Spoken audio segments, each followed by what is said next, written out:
Yung mga tinda ng suka, may diploma siya, wala. Kaya nga po, walang nakakahiya kung ikay nagtitinda ng suka. Alam ho ninyo, maliit o malaki ang hanap buhay mo, mataas o mababa ang iyong katungkulan sa isang kumpanya, basta't po marangal kayong nagtatrabaho, malinis ang perang inuuwi ninyo sa inyong pamilya, kahit po nagtitinda kayo ng suka, kahit po tagabili kayo ng suka, wala po kayong dapat ikahiya. Ang dapat mahiya, yung mga magnanakaw sa gobyerno.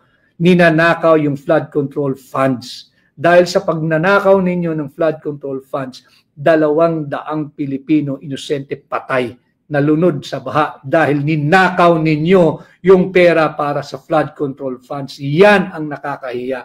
Iyan ang kasumpa-sumpa. Kaya nga sabi natin dito sa promotor ng negative campaigning, tanungin mo muna sarili mo, sino si Maya Santos? Bisitahin ho ninyo yung affidavit ni Miss Janet Napoles dun sa pork barrel, yung tinatawag na pork barrel queen. Yung affidavit ho niya noong 26 May 2014 sa, I believe, in the Senate. Tanong nyo dito sa nagpromotor ng negative campaigning, sino si Maya Santos? Tanungin mo rin sa kanya, sino yung Richard Cambe, yung Jennifer Jen Corpus, yung Arman Padilla at Zenaida Ducot. Yan ang gusto niyong pag-usapan natin. Maganda po talaga mga attorney ang makakapasok sa Senado para alam talaga ang mga batas, hindi maging mangmang. At pag-usapan natin yung issues. Ano nang nangyari? Wala pong ibinunga. Yung kanyang excessive foreign trips. Yung kada biyahe ng biyahe, natandaan po niyo yan, unang 2 taon sa pwesto, biyahe ng biyahe, ang naiuwi, pangako. Ang naiuwi, pledges. Ang pledges po, pangako ho yun, hindi po kwarta yun. Hindi po pera yun, hindi po investment yun. Pangako lang ho yun. At syempre, kinakailangan i-justify ng mga iba't ibang departamento, marami daw na pirmahan na MOU. Alam ho ninyo, ako'y naging aktibo sa practice sa pribado, yung MOU, pagka mayroong mga pagpupulong na malalaking negosyante, lumilipad doon ang MOU. Kinakailangan ma-justify bakit ka nagpunta doon sa lugar na yun eh. Sa kumpanya mo, sa business partner mo, para may maikwento ka, nagpirmahan kami ng MOU. Pero yung MOU ho, wala pong halaga yun, wala pong meaning yun. Memorandum of Understanding. Why do you have to reduce your understanding into a memorandum form? Eh kung nagkaintindihan na nga kayo. Common sense yun. Kung tayong dalawa nagkaintindihan, ba't kailangan natin isulat? Hindi pa naman agreement yan. Nagkaintindihan lang tayo, nagkaigi tayo. Pero wala pong bisa yan. Hindi naman enforceable ang Memorandum of Understanding. Ang ibig sabihin lang ng MOU, nagkaigi tayo, nagkasundo tayo na pagdating ng araw ay maghahanap buhay tayong dalawa. Kung darating yung araw na yun. Pag hindi, wala hong MOA, walang investment, walang foreign direct investment, wala pong mamumuhunan na papasok sa ating bansa. Yan po yung panimula ng kanilang pambubudol diyan sa kanyang excessive foreign trips. Issue-based uhuli ang ating kampanya.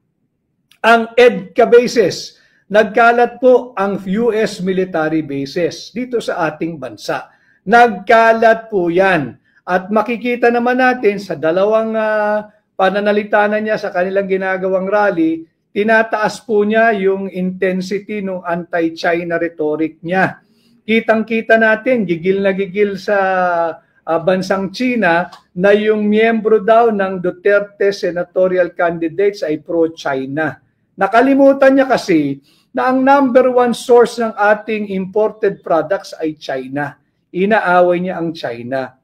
Totoo po yun. Ang number 1 source of our export, yung export destination po natin, number 1 pa rin ang United States. Kaya nga, parehong mahalaga itong mga higanting ekonomiyang ito. Pero hindi ka dapat makipag-away sa bansang China. And fact of the matter, hindi ba nung kumakandidato ka noong 2021 at noong 2022, ang takbuhan mo ay yung mga Filipino-Chinese na tumutulong sa atin nun? O bakit ngayon galit na galit ka sa China? At sinasabi mong pro-China ang Duterte senatorial candidates. But sinasabi mo na si Pangulong Duterte ay pro-China? Hindi siya pro-China, he is pro-Filipino. Ang interes ni Pangulong Duterte, interes ng Pilipino. Binalanse niya yung impluensya ng Amerikano, binalanse niya yung impluensya ng bansang China dito sa atin sa Pilipinas. At hindi po siya pro-China, lalo hindi rin siya pro-US. Siya po ay pro-Filipino. At maintindihan din naman natin yung spin na yan dahil alam po ninyo, itong mga kaibigan nating Amerikano, hindi rin mo rin naman matatanggal sa kanila yung kanilang may tuturing mo sigurong hinagpis kay Pangulong Duterte sapagkat ito nalalaman nito mga taga-Samar. Tatandaan po nyo yung ginawang howling wilderness, sinunog yung Samar nung isang colonel, si Colonel Smith. Sinunog yung Samar dahil nga po, di ba, nagkaroon ng bakbakan dyan noong panahon ng Amerikano at digma ang Pilipino. At kinuha nila yung Balangiga Bells. Yung Balangiga Bells, ito po ay ginawa nilang trophy. Trophy na ipinapakita nila na tinalo nila ang Pilipino. Maraming Pilipinong namatay. Just correct me if I'm wrong. His name, I think, is Colonel Jacob Smith. Nasa kasaysayan po yan. Ang utos ni Colonel Smith noon, dahil natalo nga sila, ang utos niya sa kanyang mga sundalo, higit akong matutuwa kung mas marami kayong papataying Pilipino. Nasa history book po yan. At ang kanyang kautusan, lahat ng makikita niyong Pilipino na nag-edad 10 years old pataas, patayin ninyo. Yan ang utos niyan.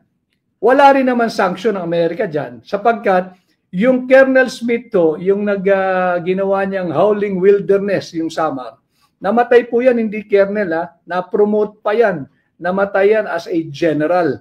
Yan ang katotohanan. Kaya hindi mo matanggal sa ating matagal ng alyado at kaibigan na Estados Unidos. Yung iilan lang naman dyan, hindi lahat. Dahil pinasauli ni Pangulong Duterte yung Balangiga Bells. Di nila matanggap yun. Bakit naman hindi nyo matanggap? Amin yun. Diba? Ginawa ninyong war booty.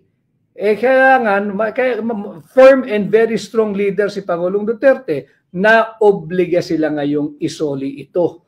Yung Balangiga Bells dahil part yan ng heritage nating mga Pilipino. Dinamdam siguro ng iilan dyan sa gobyerno ng Amerika, kaya sila ay galit na galit kay Pangulong Duterte. Bukod dyan, ito nga pagbabalanse niya na binalanse lang na niya yung interest ng China at Amerika sa ating bansa. Yan din dapat ginagawa ng Pangulo ngayon eh.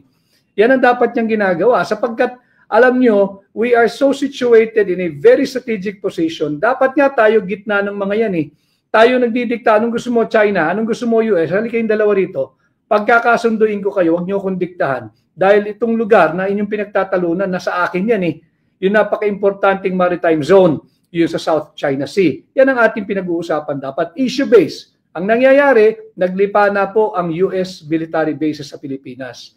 Kahit ano pong tawag nyo dyan, tawagin ninyong EDCA, tawagin ninyong Visiting Forces Agreement, base militar po ng Estados Unidos yan. Hindi makatungtong ang mga Pilipino, hindi makatungtong ang tropang Pilipino diyan sa espasyo ng lupa na ino-occupy sa kasalukuyan ng US military troops, facilities, and kung ano-ano pa nilang kagamitan. So yan po ang katotohanan. Yan ang issue ngayong eleksyon, pag-usapan natin. Dapat yan kasi balanse yung approach natin sa ating pakikipag-ugnayan sa Amerika at sa China. Hindi tayo dapat sunod-sunuran dito sa Amerikano. Hindi tayo dapat sunod-sunuran. Ano na bang naibigay nila sa atin? Pinagamit mo yung base militar natin na libre. Pinagamit mo ng libre. Kung nagpagamit ka na lang, sana ginamit mo na lang din sila. Singilin mo. Kailangan natin ng pera eh. Tapos pagka sila nag-i-extend ng tulong in the form of a loan assistance. Loan pa rin yung utang ho yun. Tayo magbabayad nun. Pag-usapan natin issue-based campaigning, issue-based tayo. Kaya lang talaga magne-negative ang Administrasyong Marcos sapagkat wala pong ginagawa ito para sa kapakanan nating mga Pilipino. Yung pag-usapan din ho natin yung sa impeachment ni Vice President Inday Sara Duterte, bahagi po ito ng kanilang diversionary tactic. Nais nilang ilihis. Dahil naniningil po, tatandaan nyo itong midterm election is a referendum.